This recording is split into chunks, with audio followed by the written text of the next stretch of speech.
یک اسنک خوشمزه با بسیار اینگریدینس ساده.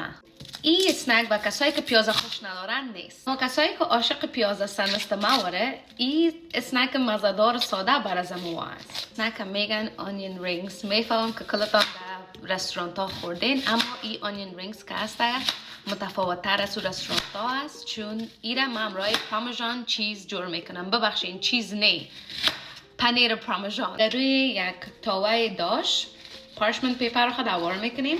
من چرا پارچمنت پیپر رو تر میکنم؟ چون بسیار خوبش اما تو منظم دم جای خود میشینه. اگر پارچمنت پیپر تر نباشه بازم تستار میمونه. پارمژان چیز میگیریم مندازیم در روی پن خود. پیازای خود در روی پارمژان چیز میچینیم. نال در سر از این پیازای کمک اوکادو اویل مندازیم. از این پیاز خود مرچ سیاه مندازیم. نال داش یک کمک نمک مندازیم. داش پاپریکا مندازیم. باز یک کمک پارمژان چیز گام در سرش مندازیم. تا که 18 دقیقه در 400 فارنهایتی رکماندین.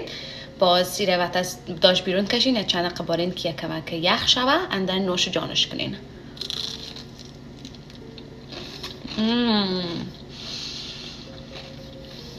چه کرانچه.